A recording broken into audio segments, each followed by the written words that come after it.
नमस्कार, संजय चतुर्वेदी आपका host society मित्र के 7वें एपिसोड और पॉडकास्ट में आपका स्वागत है।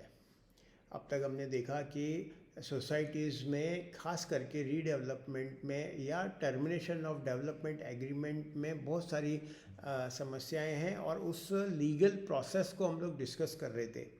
लेकिन हाल फिलहाल में एक बड़ा अच्छा जजमेंट आया जो जस्ट अभी थोड़ी देर मतलब 1 या 2 दिन पहले ही बॉम्बे हाई कोर्ट का एक लैंडमार्क जजमेंट आया और उसका एक ऐसा कारण था जो बॉम्बे हाई कोर्ट ने उसको रिकॉग्नाइज भी किया और उसी मुद्दे को लेके बड़ी सारी समस्याएं वो उत्पन्न होती हैं जिसमें सोसाइटीज़ बिल्डर्स को टर्मिनेट करना चाहता है क्योंकि 10, 12, 15 साल से बिल्डर कुछ करता नहीं है, डेवलपमेंट एग्रीमेंट लेके बैठ जाता है, उसके बाद में भी वो टर्मिनेशन नहीं होते हैं और फिर लीगल इंटरकेसेस चालू हो जाती है, आर्बिट्रेशन एंड और all that.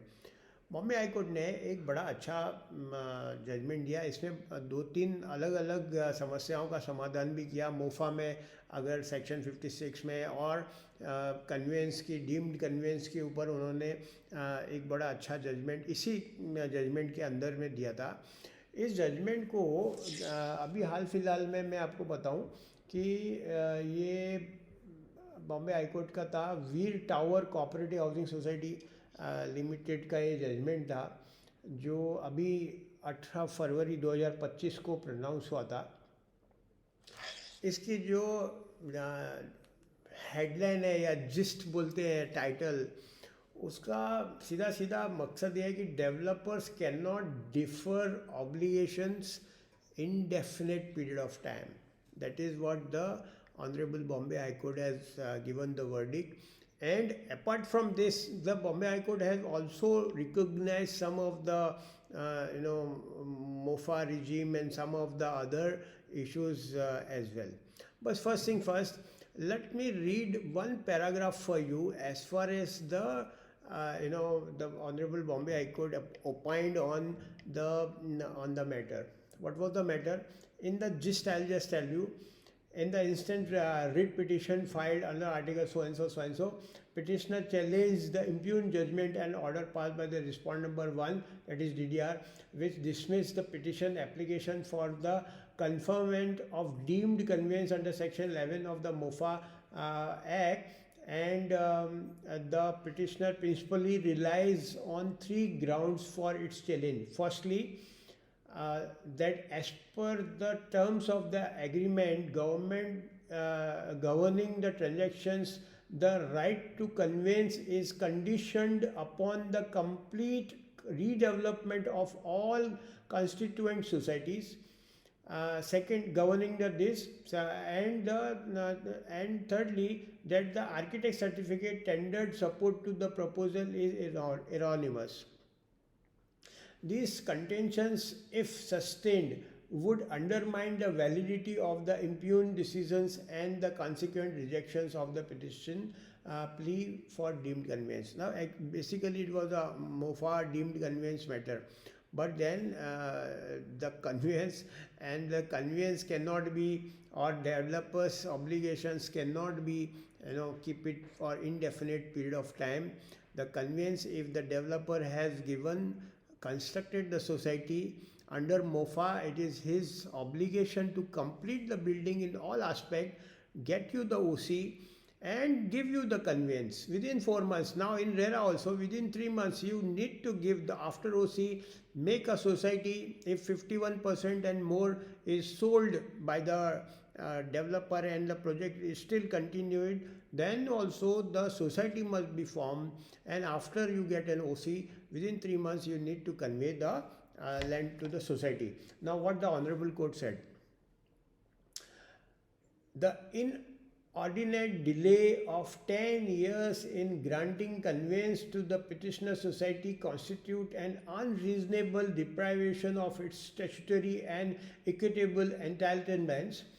Section 11 of MOPA read with the broader statutory intent the mandate that conveyance be executed within a reasonable time frame to secure the right of the flat purchasers. a decade long, uh, during which the developer has failed to even initiate the redevelopment process, cannot be continuous countenanced as a reasonable period under the law. Developers cannot invoke contractual or procedural contingencies to indefinitely defer the statutory obligations. The petitioner society's right to seek the conveyance having been frustrated by the developers' inaction must be enforced as a matter of statutory imperative and equitable justice. Now, for the redevelopment, you need a conveyance, and in the subject matter of the matter, the conveyance was not granted by the developer. Sometimes we also think that the developer, in addition to the society, can always go and file a deemed conveyance, but the conveyance is must. Heading towards the redevelopment process, the first thing which we require is the conveyance. Now, if the society do not have the conveyance in your name, the deemed conveyance process is there.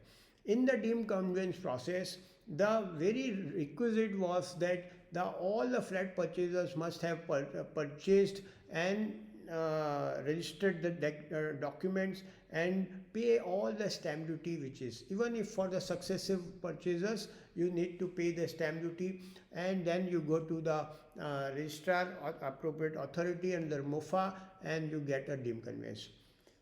Friends, such type of rulings in the society arena and in the matter of society, these landmark judgments play very vital role as far as deciding the various aspects of the redevelopment, or maybe if it is not happening, then you further correct yourself, maybe termination, maybe doing some self redevelopment or whatever. In that process, you must understand what are those landmark judgments which have been passed by the Honorable High Courts and the Honorable Supreme Court. So it will safeguard your interest as far as the society is concerned. Now I am now going to open up more issues in the societies, maybe inheritance, or maybe your various aspects like maybe membership rights, association rights, and other things. With this, if you have some specific questions or some issues you require to understand, do write to me, either you in the chat box, or mail me in on editor@saptakala.com. You can always reach the other phone lines of ours, and you can always contact us.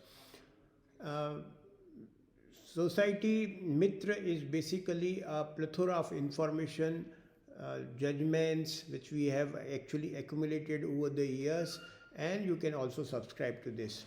I will be bringing more issues as far as the Society Mitr is concerned, and we'll be looking forward for all your participations. Thank you.